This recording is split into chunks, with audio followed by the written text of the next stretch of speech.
গতকাল শুভেন্দু অধিকারী আমার নামে মানিক ফকিরের নামে গ্রেপ্তারি পরোয়ানা জারি করার হুমকি দিয়েছেন, দেখে নেওয়ার হুমকি দিয়েছেন। শুভেন্দু অধিকারীকে নিয়ে গতকাল রাতের লাইভ ভিডিওটি আপনারা দেখে নেবেন। কারণ শুভেন্দু অধিকারী মুর্শিদাবাদকে কেন্দ্র করে বা তথা বাংলা জুড়ে যে সাম্প্রদায়িক হিংসা দাঙ্গা লাগানোর পরিকল্পনা গত কয়েক মাস ধরে করছিল, উগ্র হিন্দুত্বের একটা জিগির তোলার চেষ্টা করছিল, যেটাকে কেন্দ্র করে আজকে ওয়াকাফ বিলের বিরুদ্ধে যেখানে যেখানে আন্দোলন হয়েছে সেখানে বহিরাগত লোকেদের ঢুকিয়ে অশান্তি তৈরি করা এবং তারপরে পুলিশ এবং বিএসএফ এর ড্রেস পরে আরএসএস এর জঙ্গিরা বিভিন্ন জায়গায় হিন্দু মুসলিম নির্বিশেষে তাদের উপরে হামলা চালিয়েছে। একের পর এক এই তথ্য যখন সামনে আসছে তখন চাপে পড়ে গেছে শুভেন্দু অধিকারী তথা বিজেপি।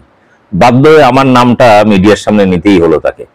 বিষয়টা হচ্ছে আজকে 4 নম্বর গ্রাউন্ড রিপোর্ট এবং প্রত্যেকে হিন্দু মহিলা। টোটাল এই ভিডিওতে যাদের বক্তব্য তুলে ধরছি সেই বক্তব্যগুলো যে ক্যাম্প করা হয়েছিল, যেখানে পালিয়ে এসেছিলেন সে সমস্ত ক্যাম্পে গিয়ে আমাদের ডিজিটাল মিডিয়ার সাংবাদিকরা তারা সংগ্রহ করেছেন তাদের বক্তব্যগুলো খুব মন দিয়ে শুনবেন। সূক্ষ্ম সূক্ষ্ম কথা, গ্রামের মানুষ অতটা গুছিয়ে বলতে পারেন না, বানিয়ে বলতে পারেন না। ছোট ছোট করে প্রশ্ন করা হচ্ছে, ছোট ছোট করে উত্তর দিচ্ছেন।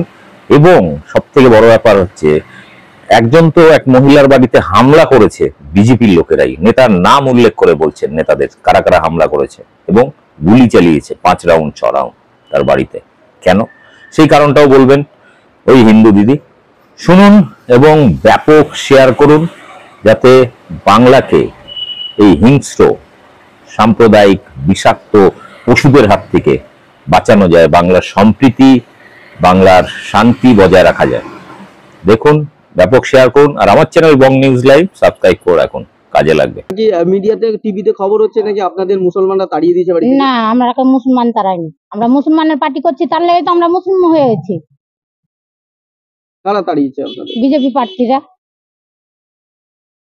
কি হয়েছে, কি হয়েছিল? কি মানে ক্ষয়ক্ষতি? আমাদের সব লুটপাট করে লেছে, বাড়ি ঘর দরজা টরজা সব ভেঙে ফেল দিয়েছে। কারা করেছে? অভিষেকরা সব বিজেপি প্রার্থীরা, সবাই হিন্দু, মুসলিম নাই। কাল রাত্রে। এখন থাকছেন কোথায়? এখন আমরা বাড়ি ছাড়া হয়ে আছি, আমরা যেখানে পাবো সেখানেই থাকতে হবে। আমরা তো প্রশাসন নিয়ে নেছে বাড়ি থেকে। আচ্ছা, এখন কি করবেন তাহলে? আমরা এখন পার্টির কাছেই চাহাবো, আমাদের কি হবে না হবে সেটা পার্টি বুঝবে। আপনাদের বাড়ি থেকে গুলিও চলেছে? হ্যাঁ, 5টা গুলি চলেছে। এই গুলিটা চালালো কারা? কবির সাহা চালাইছে, আর অশান্ত চালাইছে। ওরা কারা? বিজেপির মেম্বার, বিজেপির লোক। হ্যাঁ। ও বলছে নাকি মুসলমানরা আপনাদের বাড়ি? না, মুসলমান চালায়নি। এই মুহূর্তে মুসলমানেরা যাবে আমার বাড়ি? মুসলমান কাউকে দেখেছেন কি ওখানে? না, দেখিনি, যাইনি তো কেন বলবো যে মুসলমান গেছে। এখন আপনারা কি চাইছেন? আমরা এখন চাইছি যেটা শান্তি হবে সেটা করবে, আমরা পার্টিকে ভেড়ে দেবো। আপনার নাম? আমার নাম দীপিকা দাস। বাড়ি? বাড়ি আলু নষ্টপুর। কি হয়েছে একটু যদি বলেন। ওই যে ঝামেলা হয়েছিল, আসছিল বাড়ি থেকে, আমাদের গ্রামের লোক ছিল না, যে আমার ছেলে লালা কিনতে গেছে, তো ওরাই বাঁচাচ্ছে।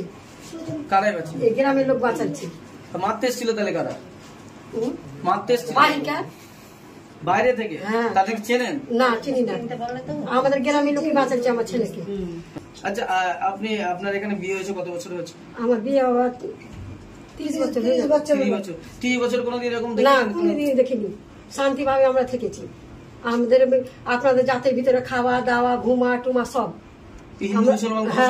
না, সব মেল আমাদের, তার ভিতরে এরকম ঘটনা হলো আমরা কিছু জানি না। এটা কি গ্রামের লোক ঘটিয়েছে না? না, বাইরের সব। বাইরের লোক? হ্যাঁ, গ্রামের লোক একটাও ছিল না। আচ্ছা, গ্রামের লোকই তো আমরা বাঁচাচ্ছি।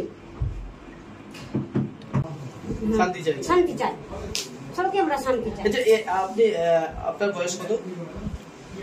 আমার বয়স কতটি হবে এখন? আপনি এই এত যতদিন বেঁচে আছে কোনোদিন এরকম ঘটনা দেখেছেন? না, কোথাও কোনোদিন ঘটনা দেখিনি। আমরাই প্রথম ঘটনা দেখেই আমাদের শুকিয়ে গেলাম, আমরা ভিতর শুকিয়ে গেছে, বললাম শুকিয়ে গেছে। কোনোদিন জীবনে এখানে এই আলু ছেড়েছি আমরা এই ঘটনা দেখিনি। সবাই আমরা মিলেমিশে চলেছি, সবাইকে নিয়ে চলেছি, সবাইকে নিয়ে আমরা খেলেছি ঘুরেছি। এখানকার এখানে মুসলমান কি সবকে আমাদের ভালো, আমাদের উপকার করেছে, আমাদেরকে তাই থাকতে জায়গা দিয়েছে আমাদেরকে, যে তোমরা এখানে থাকো, তোমরা ভয় করিও না। এখানকার মুসলিমরা? হ্যাঁ, এখানকার মুসলিম আঙ্কালা ভালো, আমাদেরকে থাকতে জায়গা দিয়েছে, আমাদেরকে তাই আমাদেরকে জল খেতে দিয়েছে। আমরা শুকিয়ে যাচ্ছিলাম, আমরা চোখ মুখে কিছু দেখতে না, তাই জল ঢালা, তেল ঢালা আমাদেরকে করেছে, খেতে দিয়েছে। আপনার গ্রামের নাম? বেদবনা। আচ্ছা, বেদবনা। কি হয়েছে একটু আপনার এলাকায় একটু বলুন। ওই যে মারপিট হচ্ছে, মানে সব দাঙ্গাদাঙ্গি, সব তাড়তে চলে আসছে, মারছে, মারধর করছে। তখনই তো মানে কারা মারধর করছিল? বাইরেকার লোক, এদিককার তো না কেউ, বাইরে থেকে এসছে। কাউকে চিনতে পেরেছিলেন? কাউকে চিনতে পারলে তো হতো কি, চিনার দিবে কি, ওরা মুখে মুখার দিয়ে আসছে না, চিনার দেয়নি কেউ, আচ্ছা, দিয়েও তো ওইভাবে। এই তারপরে যখন আপনারা আক্রান্ত হয়, আপনাদের বাড়ির লোকজন আছে, তখন আপনাদের বাঁচাই কারা? বাঁচাই মুসলিমেরা সব, যে কাউন্সিলর মানে ওদিককার লোক এসে বাঁচালো, আপনাদের পাড়ার লোকজন? হ্যাঁ, সব মেলায় সব এসেছিল। কি হয়েছিল কি হঠাৎ করে আপনাদের মাধ্যমে? হঠাৎ করে টালে বাড়ি মারছে, টালের বাইরে দেখবেন ভাঙা আছে, সব ভেঙে রেখেছে, তাও মানে সম্পূর্ণ সব এসে কেন মারছিল? কেন মারছিল, ওদের কোনো ই ছিল মনে হয়, বাইরে থেকে এসছে। বাইরে থেকে এসছে? বাইরে থেকে না তো দেশের লোক মারবে, দেশের লোক তো আরো বাঁচাচ্ছে, তাইলে দেশের লোক বাঁচাচ্ছে আর বাইরে থেকে আসছে মারতে। এখন আপনারা কি চাইছেন?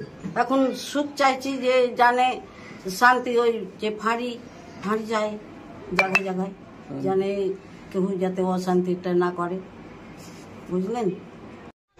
প্রথমেই তো আমাদের হিন্দুদের প্রথমেই তো একটা রাগ আছে বিজেপির উপরে, জয় শ্রীরাম ওদের কোনো বাপের পৈতৃক সম্পত্তি নয়, এটা মেনে কোনো হিন্দু বিজেপিতে ভোট দিবে না। বিজেপি চান যে হিন্দু মুসলিম দাঙ্গা হোক, হিন্দুগুলো এখন বুঝে গেছি বিজেপি মানে মিথ্যাবাদী, বিজেপি মানে সন্ত্রাস।